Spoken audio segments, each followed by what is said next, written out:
देहरादून से जहां पर तेज रफ्तार से बाइक चलाकर वीडियो बनाने और स्टंट दिखाने वाले रईस यादव पर उत्तराखंड पुलिस अब नकेल कसने के मूड में नजर आ रही है। हाल में ही यातायात पुलिस द्वारा 950 सीसी इंजन की गाड़ी को सीज किया गया है। बता दें कि तेज रफ्तार से बाइक चलाते हुए वीडियो बनाते इस युवक की धरपकड़ पुलिस द्वारा यूट्यूब पर अपलोड की गई वीडियो के आधार पर की गई है। पुलिस द्वारा फर्जी अकाउंट बनाकर ऐसे कई लोगों के सोशल मीडिया चैनलों को सब्सक्राइब किया गया है जो इस तरह की वीडियो बनाकर अपलोड करते हैं। इस मामले पर यातायात पुलिस अधीक्षक अजय कोंडे ने बताया कि तेज रफ्तार के शौकीन लोग अक्सर महंगी बाइकें रखना पसंद करते हैं, जिनमें से कई 20 से 25 लाख के आसपास की होती हैं और कई बार चालान होने के बावजूद भी इन रईस यादवों को कोई फर्क नहीं पड़ता है, जिसके लिए अब पुलिस प्रशासन सख्ती दिखाते हुए महंगे दामों पर चालानी कार्रवाई करेगा। बताते चले कि सीज की गई बाइक पर भी लगभग 3 लाख का चालान किया गया है। इन वीडियो को देखने के बाद बहुत सारे कॉलेज के कैंपस में भी देखा जा रहा है कि इस तरीके की स्टंटबाजी होती है। बहुत ही प्रतिष्ठित कैंपसेस है देहरादून के, जहां ये होता जा रहा है। तो उनके जो भी मैनेजिंग डायरेक्टर्स है उनको भी लेटर लिखते हुए इन बच्चों पे कार्रवाई के लिए लेटर लिखा जाएगा और हम खुद सोशल मीडिया के बेस पे ही संज्ञान लेते हुए एफआईआर कर सकते हैं। इसके लिए भी शासन को प्रस्ताव भेजा जाएगा। इन वीडियो को देख और हल्द्वानी सहित आसपास के इलाकों में सरकारी विभागों में लगे पुराने वाहन 1 अप्रैल से नहीं चल पाएंगे। मोटर यानी अधिनियम के संशोधन किए जाने के बाद अब सरकारी विभागों में 15 साल से पुराने राजकीय वाहनों का संचालन बंद करने का निर्देश दिया गया है। आरटीओ संदीप सैनी के अनुसार 1 अप्रैल से 15 साल से पुराने वाहनों का संचालन बंद कर दिया जाएगा। गौरतलब है कि केंद्रीय वाहन राज्य सरकार या संघ या राज्य के क्षेत्र के सरकारी वाहन, इसके अलावा नगर निगम, नगर पालिका और नगर पंचायत तथा सार्वजनिक क्षेत्र के उपक्रम के सभी वाहन 15 साल से पुराने, उनका नवीनीकरण नहीं होगा, उन्हें स्वतः निरस्त माना जाएगा। इसके अलावा आरटीओ विभाग द्वारा स्कूलों की गाड़ियों के फिटनेस और जीपीएस लगाए जाने पर भी विशेष अभियान चलाया जाएगा। आरटीओ संदीप सैनी ने कहा कि समय समय पर विभाग द्वारा स्कूली बच्चों की सुरक्षा के मद्देनजर चेकिंग अभियान चलाए जाते हैं। इसके अलावा फिटनेस और रिन्यूअल के समय भी इस बात का ध्यान रखा जाता है कि स्कूल की बस में जीपीएस लगा है कि नहीं।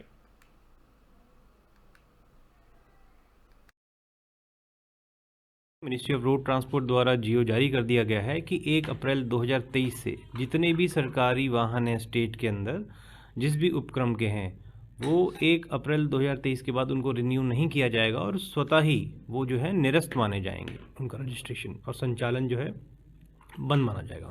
नहीं, इसमें स्कूल बसों में माननीय हाईकोर्ट द्वारा आदेश किया गया था कि सभी स्कूल बसों में जीपीएस लगेगा। तो हमारे यहाँ फिटनेस के टाइम पे भी ये देखा जाता है और परमिट रिन्यूअल के टाइम पे भी देखा जाता है कौन सी गाड़ी में जीपीएस है या नहीं है।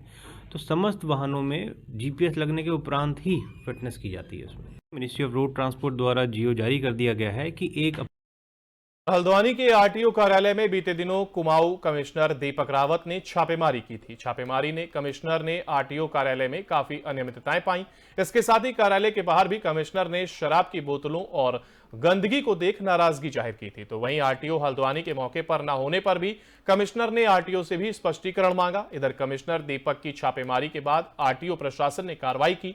बता दें कि फड़ों में काम करने वाले लोग आरटीओ कार्यवाही में दलालों के रूप में कार्य कर रहे हैं। तो वहीं इस संबंध में आरटीओ हल्द्वानी संदीप सैनी ने कहा है कि कार्यालय की दीवार से लगे फड़ों को ध्वस्त कर दिया गया है और तथा उक्त जगहों को पार्किंग के रूप में विकसित किया जाएगा, जिससे कार्यालय आने वाले लोगों को परेशानियों का सामना भी न करना पड़े।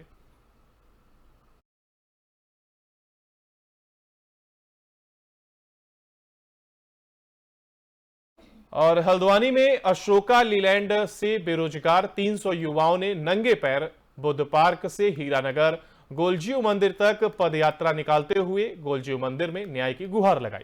पिछले 20 दिनों से हल्द्वानी के बुद्ध पार्क में धरने पर बैठे युवाओं का कहना है कि उनके द्वारा उत्तराखंड मुक्त विश्वविद्यालय द्वारा डिप्लोमा कोर्स किया गया, जिसको अशोका लीलैंड कंपनी द्वारा करवाया गया और उत्तराखंड मुक्त विश्वविद्यालय उनके डिप्लोमा कोर्स को यूजीसी से मान्यता नहीं दिला पाया। लिहाजा अशोका लीलैंड ने भी 5 साल बर्बाद कर चुके युवाओं को फर्जी डिप्लोमा कहकर बाहर कर दिया। प्रदर्शन कर रहे बेरोजगारों का कहना था कि उत्तराखंड सरकार के उपक्रम द्वारा हमको डिप्लोमा कराया गया और अशोका लीलैंड कंपनी ने प्रशिक्षण दिया। उसके बावजूद आज हम सब बेरोजगार हैं। ना तो सरकार ने उनकी डिग्री और डिप्लोमा को यूजीसी से मान्यता दिलाई, न ही अशोका लीलैंड ने उन्हें स्थायी रोजगार दिया। ऐसे में अपने जीवन के 9 साल बर्बाद करने के बाद आज वे किसी भी रोजगार करने योग्य नहीं है। इसलिए सरकार और अशोका लीलैंड की मिलीभगत की वजह से उनका जीवन बर्बाद हो गया है। लिहाजा अब वह न्याय के देवता गोलजियू की शरण में शिकायत करने गए हैं।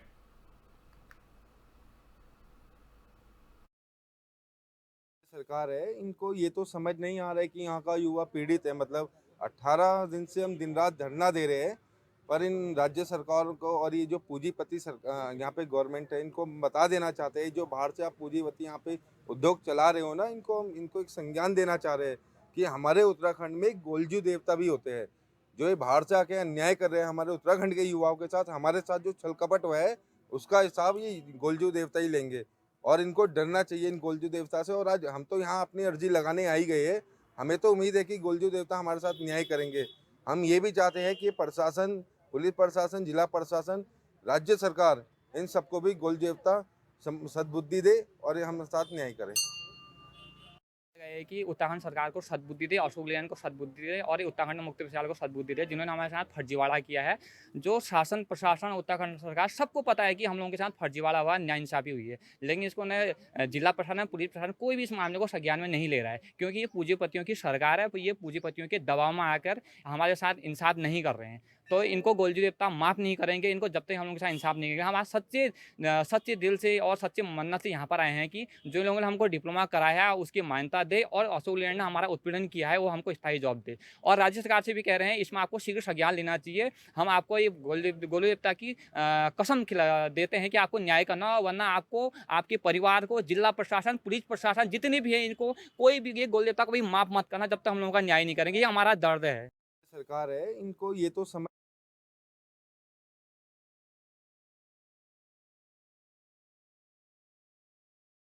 चकराता में 8वीं क्लास की छात्रा से दुष्कर्म का मामला सामने आया है, जहां स्कूल में पढ़ रहे 12वीं कक्षा के छात्र पर दुष्कर्म का यह आरोप लगा है। छात्रा की मां ने पुलिस में इसकी शिकायत दी है। चकराता थानाध्यक्ष सत्येंद्र भाटी ने दुष्कर्म और पॉक्सो एक्ट के तहत मुकदमा दर्ज कर आरोपी छात्र को गिरफ्तार कर लिया है। बताया जा रहा है कि छात्रा और आरोपी छात्र दोनों एक ही स्कूल में पढ़ते हैं और छात्रा के गर्भवती होने के बाद मामले का खुलासा हुआ।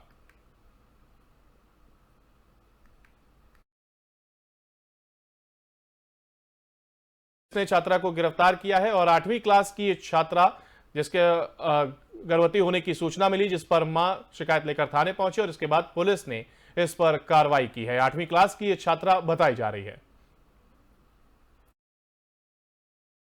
सुनीता देवी है। सुनीता देवी द्वारा एक लिखित तहरीर दी गई जिसपे कि उसने बताया गया कि उनकी नाबालिग पुत्री के साथ किसी व्यक्ति द्वारा गलत काम किया गया है, जिसपे कि मुकदमा पंजीकृत चकराता में किया गया, कंसर्निंग धाराओं में किया गया।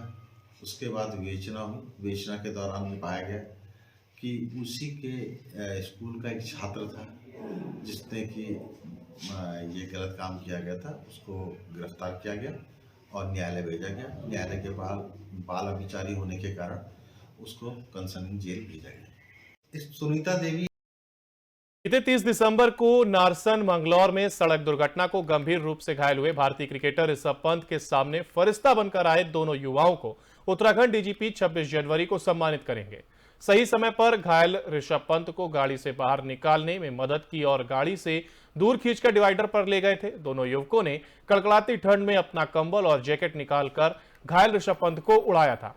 गंभीर अवस्था में घायल को बिना देरी किए हुए सबसे पहले मदद करने वाले दोनों फरिश्तों ने इंसानियत का फर्ज अदा किया था।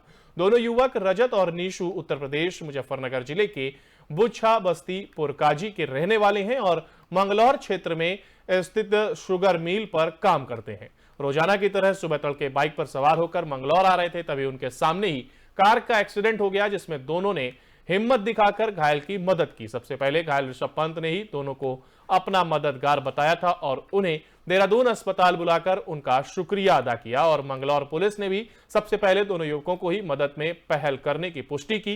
मंगलौर कोतवाल मनोज मैनवाल ने ही सर्दी में ठिठुर रहे दोनों युवकों को अपनी जैकेट पहनाई थी। दोनों युवकों की साहसी कार्य को देखते हुए उत्तराखंड डीजीपी गणतंत्र दिवस पर सम्मानित करेंगे।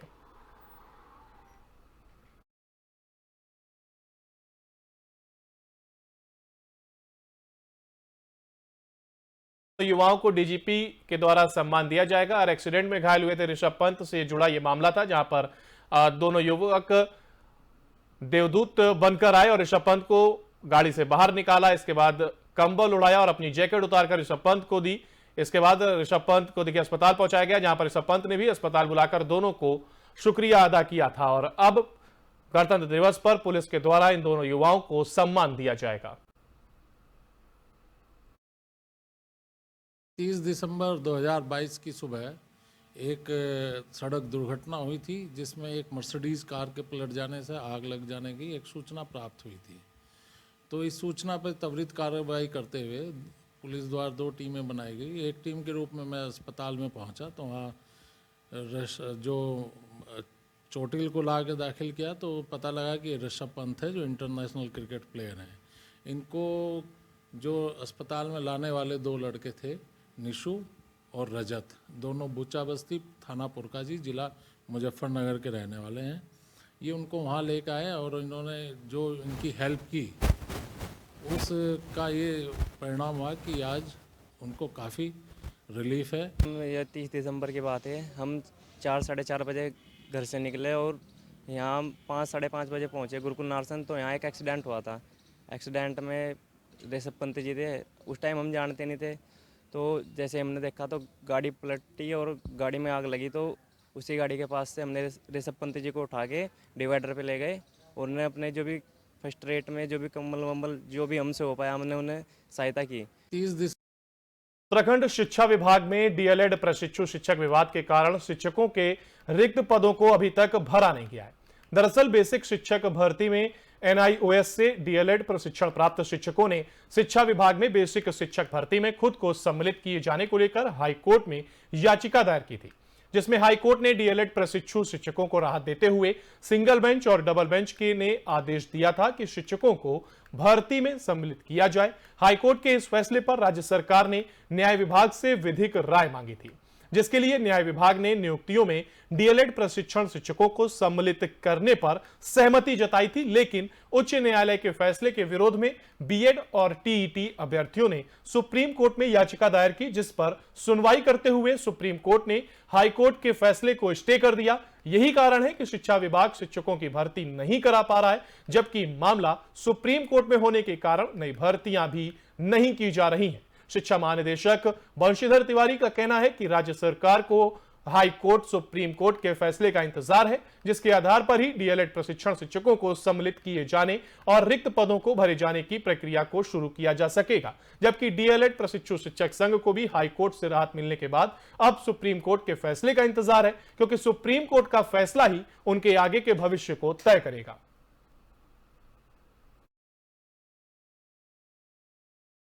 उत्तराखंड शिक्षा विभाग में डीएलएड प्रशिक्षु शिक्षक का यह विवाद, जिस पर उत्तराखंड शिक्षा विभाग में डीएलएड प्रशिक्षु शिक्षक विवाद को लेकर अब कार्रवाई अमल में लाई जाएगी। शिक्षकों के रिक्त पदों पर नियुक्ति नहीं हुई है के अभ्यर्थी प्रतिवादी हैं। मैं नंदन बोहरा, एनआईएस डीएलएड प्रदेश अध्यक्ष। 31 जनवरी को माननीय सर्वोच्च न्यायालय में प्राथमिक शिक्षक भर्ती 2021 की सुनवाई होनी है, जिसमें हम एनआईएस डीएलएड के अभ्यर्थी प्रतिवादी हैं। हमारे लोगों द्वारा भी अपना पक्ष माननीय सर्वोच्च न्यायालय में मजबूती के साथ रखा जाएगा और संपूर्ण देश में एनआईएस डीएलएड मान्य था और मान्य रहेगा। और माननीय सर्वोच्च न्यायालय से भी हमको पूर्ण उम्मीद है, जिस प्रकार से हम हाईकोर्ट से विजय प्राप्त होकर के आए थे, उसी प्रकार से सर्वोच्च न्यायालय से भी हम जीत करके जरूर आएंगे। देखिए, जैसा कि आप अवगत हैं, उसमें एनआईएस और डीएलएड को लेकर के अलग अलग पक्ष हैं, जिसमें एनआईएस को भी उसमें सम्मिलित किए जाने के लिए माननीय उच्च न्यायालय ने निर्देशित किया था। तत्क्रम में जो प्रभावित पक्ष था वो माननीय उच्चतम न्यायालय गए और वहाँ से उसको स्टे कर दिया गया है। तो हम लोगों ने परीक्षण के लिए भेजा था, शासन स्तर पर उसका परीक्षण किया गया और फिलहाल यह उचित पाया गया कि न्यायहित में उसको अभी प्रतीक्षा में रखा जाए और इसलिए कोई प्रक्रिया हम अभी शुरू नहीं कर रहे हैं। और इसी के साथ उत्तराखंड से जुड़ी खबरों में फिलहाल इतना ही। बाकी की तमाम अपडेट के लिए आप बने रहिए एफएम न्यूज के साथ। नमस्कार।